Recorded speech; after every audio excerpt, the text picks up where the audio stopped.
Hello everyone, myself doctor Poonam More. ये जो video है ये सेकंड पार्ट है इंटरव्यू गाइडेंस सेशन वीडियो का। इसके पहले मैं एक पार्ट और बना चुकी हूँ। उस वीडियो की जो लिंक है मैं डिस्क्रिप्शन में यहाँ पे आपको शेयर कर दूंगी, क्योंकि मुझे लगता है वो पहले वीडियो वाला देखिए, क्योंकि उसमें मैंने क्या है पूरा जनरल अवेयरनेस, जो भी आप डीएफ फॉर्म भरोगे, डिटेल्ड एप्लीकेशन फॉर्म, उससे रिगार्डिंग जो जो क्वेश्चन बन सकते हैं, जो आपको पहले तैयार करना चाहिए, वो क्वेश्चंस के बारे में उसमें डिस्कस किया हुआ है। इस वीडियो का जो मेरा मतलब उद्देश्य है कि मैं इसमें पूरा वेटनरी की तैयारी आपको कैसे करना है इंटरव्यू के लिए, और सेकंड करंट अफेयर वाला पोर्शन को कैसे आप तैयार करोगे, है ना। और सबसे पहले तो कंग्रेचुलेशन ऑल ऑफ यू, जिनका सिलेक्शन हो गया है उनको भी, और जिनका नहीं हुआ है वो निराश ना हो। आगे आप, मैंने पहले भी कहा था कि हो सकता है आगे आप और अच्छा कर सकते हो, ऐसे कोई प्रॉब्लम नहीं है ना। और दो पार्ट में रिजल्ट आया, पार्ट ए मेन लिस्ट है, पार्ट बी प्रोविजनल है। तो दोनों लोग है कि मतलब ऐसा नहीं कि दिमाग में ला लिया कि नहीं होगा ही नहीं या हो ही जाएगा, ना ओवर कॉन्फिडेंस होना है ना अंडर कॉन्फिडेंस। तैयारी में कुछ भी कसर मत छोड़िए, क्योंकि हर एक पार्ट इंपॉर्टेंट होता है, हर एक पार्ट का अपना एक महत्व होता है। तो आपको हर एक लेवल पर तैयारी अपनी पूरी करना है, कहीं पर भी ऐसे नहीं करना है कि छोड़ दिया। क्योंकि क्या रहता है कि एक एक लास्ट जब लिस्ट आती है तो एक एक नंबर आपको, एक एक नंबर से सिलेक्शन हो भी जाता है और एक एक नंबर सिलेक्शन रुक भी जाता है, वेटिंग में भी नाम आ जाता है। इसलिए आप मतलब ये है कि अब लास्ट स्टेप है, लास्ट स्टेज है जॉब की, तो पूरा फोकस होके अब ये है कि इसमें तैयारी करना है अच्छी तरीके से, है ना, जैसे कर सकते हैं हम लोग। और इसमें कोई खास ऐसा रहता नहीं कि हमें 24 घंटे पढ़ना है, मतलब 24 घंटे तो ऑलरेडी कोई पढ़ता भी नहीं है, मतलब जस्ट कि बहुत चलते फिर तैयारी हो जाएगी, ऐसा कोई खास बात है नहीं, है ना। तो टाइम गवाए बिना हम लोग स्टार्ट करते हैं इसमें। सबसे पहले क्या रहता है कि देखो वेटनरी की हम लोग करते बात है ना, तो वेटनरी वाले पोर्शन में आपको करना क्या है कि जो 2-4 सब्जेक्ट्स मैं बता रही हूँ उसको आप पूरा अच्छे से फोकस होके करिए, क्योंकि उनसे क्वेश्चंस पूछेंगे, क्योंकि जनरल एनिमल हस्बेंड्री वाला पोर्शन है तो आपसे एलपीएम वाला है, क्योंकि एलपीएम में ब्रीड्स वाला पोर्शन आता है, जनरल एनिमल हस्बेंड्री वाला पोर्शन आता है, मैनेजमेंट आता है, फॉर्म मैनेजमेंट वगैरह आता है, तो उनसे वो क्वेश्चन पूछेंगे, तो आप एलपीएम को तो करना ही है फोकस अच्छे से।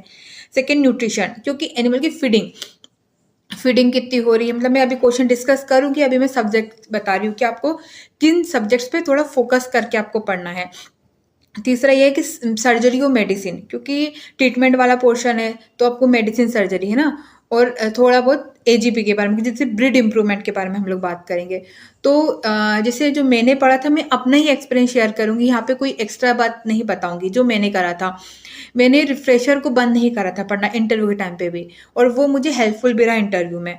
तो रिफ्रेशर तो आप पढ़, क्योंकि कई बार पढ़ चुकी रही होगी आपने एनिमल साइंस रिफ्रेशर, तो उसको पढ़ते रहिएगा, मतलब टाइम पे उसको रिकॉल करते रहिए। साथ में जो एयू बीकानेर सर की बुक आती है, हैंड बुक आती है छोटी सी, आप उसको पढ़ना चालू करिए, क्योंकि उसमें क्या है कि जो क्वेश्चंस, मतलब क्वेश्चंस तो नहीं, सिंपल जो है वो 2-3 सब्जेक्ट्स के बारे में भी दिया है, और उसके पीछे चार्ट वगैरह भी बने हुए हैं, तो आप उनको थोड़ा सा देखिए कि स्पेशल क्या है कि उसमें डायग्नोसिस के बारे में भी है कि क्या होता है। कई बार क्वेश्चन वो सिंपल सिम्टम्स बताते हैं कि ये सिम्टम्स है तो इसमें कौन सी डिजीज हो सकती है। तो आपको क्या है कि इस टाइप से थोड़ा जो स्पेसिफिक जो बोलते हैं ना वो पता होना चाहिए, तो ताकि वहाँ पे बता सके हम लोग। ड्रग ऑफ चॉइस है वो पता होना चाहिए मेडिसिन में, और जैसे कि अगर ड्रग ऑफ चॉइस है तो डोज रेट भी, स्पेसिफिक डोज रेट होती है किसी की, इसके लिए ना आप चार्ट फॉर्म में पढ़ लीजिएगा। इससे मैंने जो पढ़ा था, जो वो आती है क्या, पशु आरोग्यम करके बुक थी, हिंदी मीडियम की बुक है वो, उसमें से चार्ट बने हुए हैं, छोटे, ज़्यादा नहीं है, बहुत कम है उसमें, तो वो भी पढ़ लूँगी तो सिंपल थोड़ा तैयार हो जाएगा, है ना। और एक चीज़ मुझे याद आई कि आपको क्या है कि एक साइट है, आप लिख लीजिए पशुधन प्रहरी, क्या है, पशुधन प्रहरी, ये साइट आप वेबसाइट पे डालिए, ये मैगजीन भी आती है। तो इसमें क्या है कि काफ़ी अच्छा, मतलब मुझे बहुत हेल्पफुल रहा इंटरव्यू में ये वेटनरी के लिए। इसमें आर्टिकल आते रहते हैं, हर एक दिन में 2-2, 3-3 ऐसे आर्टिकल्स डलते रहते हैं, तो आप अभी से इसको आर्टिकल्स को पढ़ने की हैबिट डालिए। इसमें काफ़ी अच्छा कंटेंट होता है सारे सब्जेक्ट्स का, न्यूट्रिशन, एजीबी, एलपीएम, ये सब चीज़ें। है ना। तो ये साइट आप कंटिन्यूस पढ़ते रहिए, रिफ्रेशर को रिकॉल करते रहिए, साथ साथ में एयू बीकानेर सर की जो बुक है हैंडबुक वो पढ़ते रहिए, है ना। ये सब चीज़ें पढ़ते रहिए। और जनरल जैसे कि अगर आपने किसी सब्जेक्ट से पीजी करी है तो आपको उसको तो मास्टर ही मतलब मास्टर किया ही है, तो उसको आपको उसमें अच्छे से कमांड होना ही चाहिए। क्योंकि पहला यही क्वेश्चन आता है कि आपने पीजी, अगर आप कहोगे कि हमने ये करा है और अगर पीजी करी है आपने, तो आपको उसके बारे में हर एक चीज़ पता होना चाहिए। आपकी थीसिस क्या है, आपका किस चीज़ पे रिसर्च रही है, क्या है, मतलब वो आप लोग मुझसे अच्छे से ज़्यादा जानते हैं ना। तो आपको उसके बारे में पूरा, और उस सब्जेक्ट का बेसिक भी आपको पता होना चाहिए। क्योंकि अगर बाय चांस जिस सब्जेक्ट से आपने पीजी करी उसका प्रोफेसर सामने बैठा है, तो वो तो किसी भी लेवल पे क्वेश्चन आपसे पुट ऑन करेगा, आपको आंसर देते आना चाहिए, है ना। और सिंपल सा जैसे कि पशुधन प्रहरी की मैंने साइट बताई थी आपको, तो मैं आपको एक चीज़ बताऊँ, जैसे मैंने कुछ ना मैं शॉर्ट नोट्स प्रिपेयर कर लेती थी। पूरा आर्टिकल पढ़ा, वो आर्टिकल थोड़ा बड़े होते हैं, 1 2 3 पेज के, तो आपको पूरा आर्टिकल एक बार रीडिंग करना है, उसमें से मेन पॉइंट समझ में आ जाता है कि ऐसे क्वेश्चन पुट ऑन हो सकते हैं। तो आपको उसको शॉर्ट 2 2 4 4 लाइन में लिख लेना, जैसे मैं लिख लेती थी। अगर आप नॉर्मल पढ़ के रिमाइंड कर सकते हो तो अच्छा है, नहीं तो शॉर्ट लिख लो, तो क्या है कि बाद में रिविजन के लिए काफ़ी हेल्पफुल रहता है। जैसे कि मैं आपको कुछ बताती हूँ, जैसे मैंने जो लिखा था, उस समय जो चल रहा था लंपी वैक्सीन बहुत चल रही थी, तो लंपी प्रोवेक वैक्सीन बनी थी, तो उसके बारे में कि किस संस्था ने बनाई है, कहाँ से बनी है, कैसे क्या बनी है, मतलब उसके बारे में, इसमें क्या एंटीजन यूज़ करा है, कहाँ पे प्रोड्यूस करी है, उसके बारे में, और लंपी डिजीज़ के बारे में भी पूरा पढ़ लिया था। और अभी भी लंपी आ ही रहा है, मतलब, है ना। तो लंपी के बारे में तो आप अच्छा खासा मटेरियल थोड़ा अच्छा खासा तैयार करके आना। और उसकी वैक्सीन जो है, जैसे जो गोट पॉक्स की वैक्सीन उसमें यूज़ कर रहे थे अभी, तो ऐसा क्यों, कि गोट पॉक्स की वैक्सीन क्यों ऐसा यूज़ कर रहे, क्या है उसके पीछे का सब कुछ। और एक लंपी प्रोवेक वैक्सीन बनी थी उसके बारे में। और जैसे कि पशुपालन, हाँ, आपको ये पता होना चाहिए कि जैसे एनिमल हस्बेंड्री, अगर आपके पर्टिकुलर एरिया में, अगर आप जिस भी एरिया, मालवा से बिलोंग करते हो, चंबल से बिलोंग करते हो, बघेलखंड, जिस भी रीजन से आप बिलोंग करते हो, तो वहाँ पर आपके एनिमल हस्बेंड्री एरिया में क्या चैलेंजेस फेस करने पड़ रहे हैं। चैलेंजेस जैसे कैसे कि वहाँ पे आपको मतलब क्या क्या परेशानियों को सामना करना पड़ रहा है। तो आप ऐसे बता सकते हो, जैसे कि वहाँ पे जो चारागाह होता है ना, जहाँ एनिमल जो है मतलब ग्रेजिंग करते हैं, तो वो उपलब्ध नहीं है, या अच्छी नस्ल की ब्रीड वहाँ पे रेयर नहीं करी जा रही है। हाउसिंग सिस्टम जो है किसान जो अपना रहे वो प्रॉपर नहीं है, प्रॉपर वैक्सीनेशन नहीं हो रहा है क्या, या प्रॉपर हाइजीन नहीं है, या फिर जो एरिया स्पेसिफिक मिनरल मिक्सचर होते हैं, है ना, उसको फॉलो नहीं किया जा रहा है। ऐसी सब चीज़ें आपको पता होना चाहिए क्या होते हैं, एरिया स्पेसिफिक मिनरल मिक्सचर क्या होते हैं, ये सब चीज़ें इसके बारे में तो आपको ये पता होना चाहिए कि एमपी में क्या चैलेंजेस है, क्या ड्रॉबैक है एनिमल हस्बेंड्री में। जो एमपी में जो मिल्क प्रोडक्शन है वो मतलब हाई क्यों, रैंक में नीचे क्यों है इसको, और ये जो मतलब ऊपर क्यों नहीं हो रहा है। जैसे जो सांची डेयरी जो है वो अमूल डेयरी को कम्पीट क्यों नहीं कर पा रही है, आपको ये सब चीज़ें थोड़ा सा पता होना चाहिए ना। और जैसे आजकल क्या है कि सरकार बहुत ज़्यादा जैविक खेती, प्राकृतिक खेती, इस पे बहुत मतलब ध्यान वो कर रही है, तो ऐसा क्यों है, क्या फ़ायदा है इसको करने से। जैसे कि अभी एक योजना भी शायद चालू होने वाली है, ऐसे न्यूज़ में आया था कि जो भी मतलब ऐसी गाय, देसी गाय को पालेगा, और देसी गाय को सिर्फ जो जैविक खेती के द्वारा जो अनाज जो भी उग रहा है वही खिलाएगा, पूरा प्राकृतिक रूप से करेगा, बिना कोई खाद वाला वो नहीं खिलाएगा, कोई इस टाइप से केमिकल यूज़ नहीं करेगा। तो देसी गाय पालने पे 900 रुपये उसको प्रति पशुपालक दिए जाएँगे। तो सरकार का इतना जो फ़ोकस है वो ऐसा क्यों है? क्यों, तो आपको जैसे गोबर खाद है, तो गोबर खाद में क्या होता है कि 2 फ़ायदे, एक तो ये है कि उससे क्या है कि उर्वरा जो मतलब जो उत्पादन होता है वो भी अच्छा होता है। उसके साथ दूसरी चीज़ ये है कि इससे भूमि की उर्वरा शक्ति भी बढ़ती है। तो जो मतलब बंजर भूमि अगर हो रही है तो वो उसकी और उर्वरा शक्ति को बढ़ा देता है ना? तो फर्टिलाइजिंग जो पावर होती है वो बढ़ जाती है। तो आपको 2 इसके मतलब फ़ायदे मिल रहे हैं। तो ऐसा क्या है गाय के गोबर में, ऐसा मतलब जो डंग है उसमें ऐसा क्या है जो इस इतना फ़ायदेमंद है? जो काऊ यूरिन है वो बहुत ज़्यादा बिक रहा है मार्केट में। तो ऐसा क्या है कि जो उसको इस लेवल पे उसको प्रोड्यूस किया, मतलब मतलब सेल किया जा रहा है। तो उसके बारे में आपको पता होना चाहिए। तो ये सर्च करिए आप कि काऊ यूरिन, और इसे गाय को कामधेनु कहा जाता है। तो आपको कामधेनु क्यों कहा जाता है, ये आपको थोड़ा-सा बेक में जानना पड़ेगा। समुद्र मंथन जब हुआ था, 14 रत्न निकले थे, तो थोड़ा बहुत आपको पता होना चाहिए कामधेनु क्यों कहा जाता है गाय को, है ना? फिर कामधेनु यूनिवर्सिटी भी है, तो कौन सी यूनिवर्सिटी कामधेनु में है ना, क्योंकि गाय के ऊपर ही पूरी सब कुछ है, तो आपको गाय के बारे में तो पता होना ही चाहिए।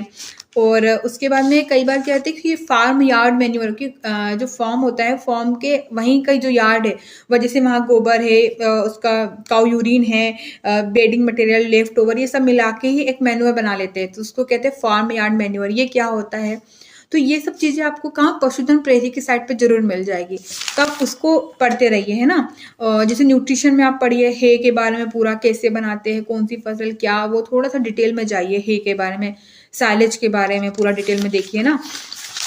फिर जैसे आजकल क्या है कि सरकार का बहुत ज़्यादा जो फोकस है वो गौशालाओं के ऊपर है, तो गौशाला, गौसाधान, पिंजरा पोल्स, इनमें क्या डिफरेंस होता है, जो सरकार है वो स्टे एनिमल्स के लिए क्या पॉलिसी ला रही है, स्टे एनिमल के लिए और क्या क्या सरकार को अपना सकती है, कि जिससे जो रोड पे एक्सीडेंट्स वगैरह देखने को मिलते हैं, क्योंकि वो गाय वगैरह बैठ जाती तो वो एक्सीडेंट होते हैं, तो इनको रोकने के लिए और क्या कर सकते हैं। जैसे कि एक मैंने देखा था एक जगह कि क्या रेड कलर के वो जो क्या होता है, वो जो चमकता है रात में, वो ऐसे उनके गले में पहना देते हैं, तो उससे क्या है कि वो जब दूर से गाड़ी आती है तो उनको चमकता हुआ दिख जाए, तो वो एक्सीडेंट से थोड़ा थोड़ा, तो पूरा तो नहीं, मतलब थोड़ा बचा जा सकता है।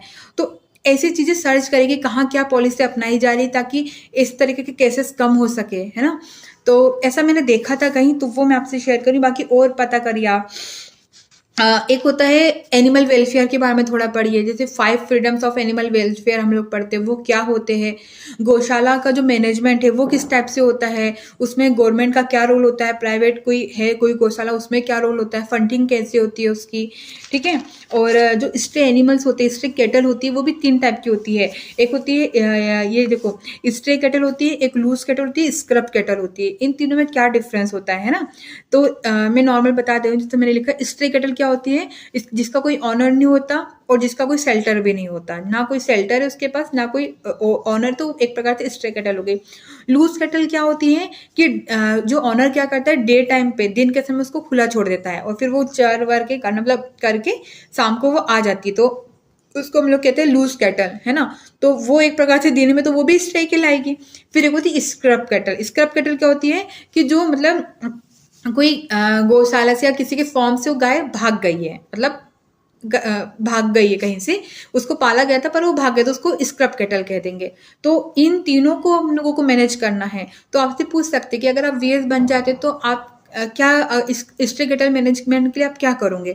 तो आपको एक चार्ट, मतलब 2-4 पॉइंट तो रेडी रखिए कि हम ऐसा भी कर सकते हैं, ये कर सकते हैं, ये कर सकते हैं। जैसे एक्सीडेंट देखने को मिलते हैं तो आप उसके लिए क्या क्या कर सकते हो, या सरकार को क्या कदम उठाने चाहिए, या डिपार्टमेंट को क्या करना चाहिए, है ना। और जैसे कि एनिमल में क्या है, इनफर्टिलिटी आजकल बहुत ज़्यादा आ रही है, कि मतलब एआई करवा लो, सब करो, तब भी गाय जो होती है वो प्रेग्नेंट नहीं हो पाती है।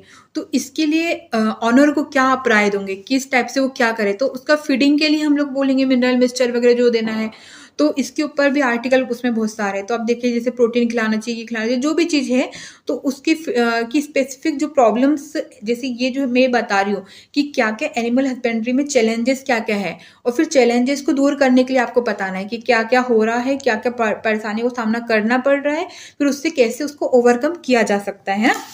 बैलेंस राशन बोलोगे। और फिर अब आजकल ना एक चीज और चल रही है, जीरो वेस्ट कॉन्सेप्ट, मतलब कि एनिमल की फीडिंग कराओ उसमें कोई भी जीरो वेस्ट ना रहे, रिसाइकलिंग हो जाए प्रॉपर। तो इसको आपको पता है कि जो नए नए टर्मिनोलॉजी होते हैं ना, तो उसको थोड़ा फोकस होकर पढ़ा करिए। और अगर ये आप नॉर्मल वो नॉर्मल बात भी करेंगे और आप ऐसी कोई बात बीच में बोलोगे, जीरो वेस्ट कॉन्सेप्ट भी चल रहा है एनिमल फीडिंग में, तो वो आपसे पक्का ही है कि क्रॉस क्वेश्चन पूछेंगे। और आप अगर ये बोल रहे हो, इसका मतलब आप कहीं ना कहीं तैयार करके जाओगे, तो एक बहुत अच्छा इंप्रेशन पड़ेगा। फिर क्या होता है कि जब भी एनिमल को कहीं से बाय किया जाता है, तो क्या क्या प्रिकॉशन रखना चाहिए, क्या किस टाइप से एनिमल को, जब भी किसी एनिमल को या मिल्च एनिमल को खरीदते हैं, तो क्या उसको देख के खरीदना चाहिए। तो इसके बारे में थोड़ा सा, क्योंकि वो है वीएसी, वहाँ पे उनको एक डॉक्टर को ही भिजवाते हैं ताकि वो देख सके मतलब क्या है। तो वो आपको पता होना चाहिए, एक मिल्च एनिमल को खरीदना है तो आपको क्या उसमें क्राइटेरिया देखना चाहिए मिल्च एनिमल को बाय करते समय, है ना। और हाँ, अगर उन्होंने बोला कि अगर आपको एनिमल की एज पता करना है, तो अपन लोग डेंटिशियन से पता करते हैं। तो डेंटिशियन के बारे में आप पूरा पढ़ लीजिएगा, पूरा उसका एक चार्ट वार्ट वो सब बना हुआ है कि कैसे कैसे आप पता करोगे डेंटिशियन में, है ना। इसको जीसी बनर्जी वाली बुक में बहुत बढ़िया दिया हुआ है ये। और उसके साथ में ये है, ये सब चीज़ें हो गई। और ये एक चीज़ ये भी लिखिए, हाँ, फीड ब्लॉक। आजकल एनिमल के लिए फीड ब्लॉक बहुत चल रहा है, जैसे कंडेंस्ड होल फीड। जैसे पहले क्या सॉल्ट के छोटे छोटे वो आते थे जिसको लीकिंग करती थी, बट आजकल फीड ब्लॉक जनरेट हो रहे हैं। तो जिसको संपूर्ण आहार है करके कुछ ऐसा हिंदी में बोलते हैं। तो वो क्या होते हैं, कंडेंस्ड फीड ब्लॉक क्या होते हैं, उसके बारे में थोड़ा इस टाइप से, ये जो है जनरल चीज़ें हैं, है ना। और कि जनरल जैसे यूरिया फीडिंग है, जैसे जो काऊ हम लोग यूरिया खिलाते हैं तो उसकी फीडिंग कैसे करवाना चाहिए, क्या करवाना चाहिए, उसको ज़्यादा हो जाए तो क्या नुकसान है, क्या उसको फिर कैसे, अगर नुकसान हो भी गया तो कैसे उसको ओवरकम किया जाना चाहिए, ये सब चीज़ें आपको थोड़ा फोकस होकर करना है।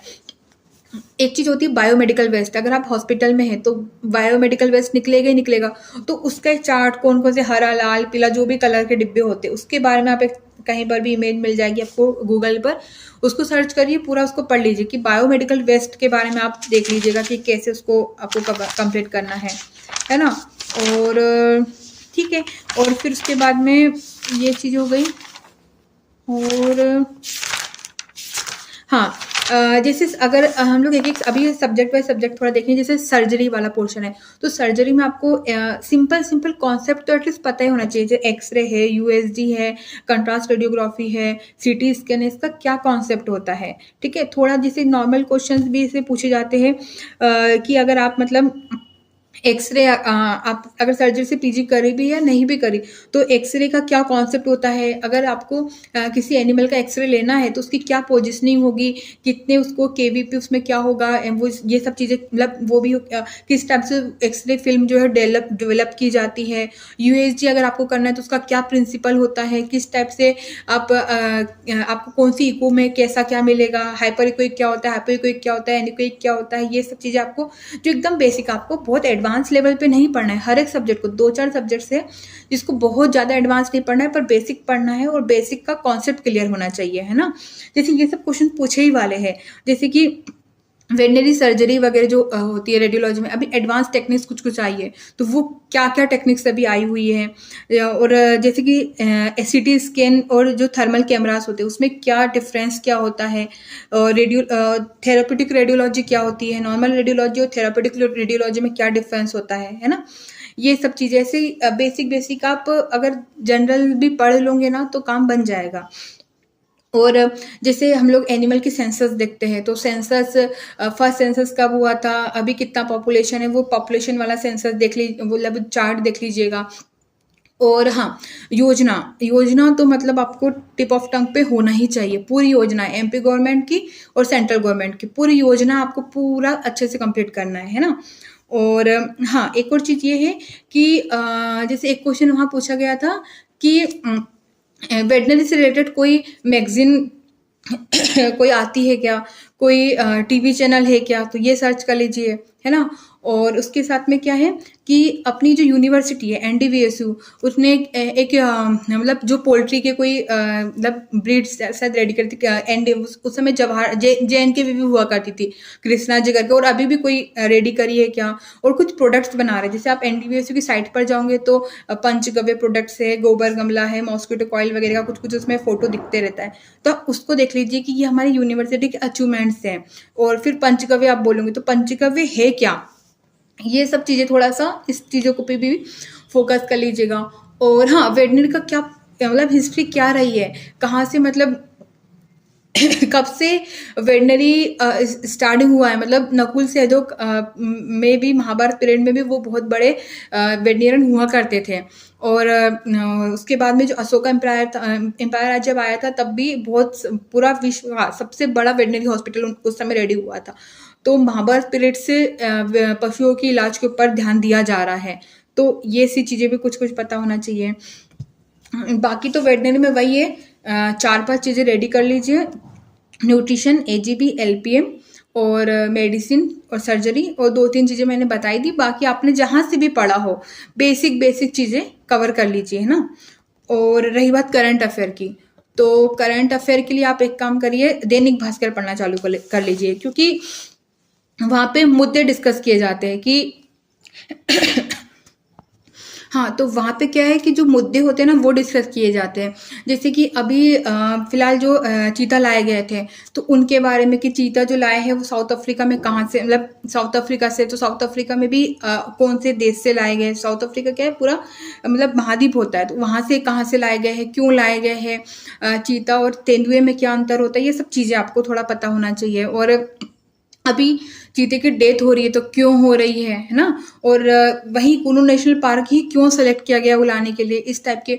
और जो भी मतलब आपको अभी चुनाव हुए रिसेंटली, तो उसके बारे में है ना कि कैसे क्या होता है चुनाव। जैसे मैंने उस समय जो रेडी करे थे अपने उस समय जो चल रहा था कि अग्निपथ, जो अग्निवीरों के लिए योजना चल रही थी, वो था एमबीबीएस को हिंदी में कर रहे थे, तो वेटनरी को भी क्यों हिंदी, क्या हिंदी में करना चाहिए क्या? इस टाइप से जो है ना करंट से क्वेश्चन आप बनाइए। और इसमें क्या है कि ऐसे भी पूछ रहे थे कि अभी वर्तमान में या करंट में कोई social, political, national, international news एक एक आप बताइए जो अभी चल रही हो।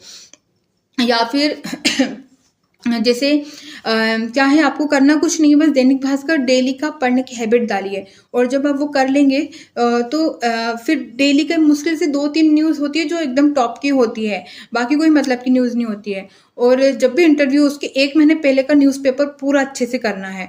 और जिस दिन जा रहे हैं उस दिन का भी प्रमुख, कि आज की क्या प्रमुख न्यूज़ है, तो इस टाइप से आपको करना है ना।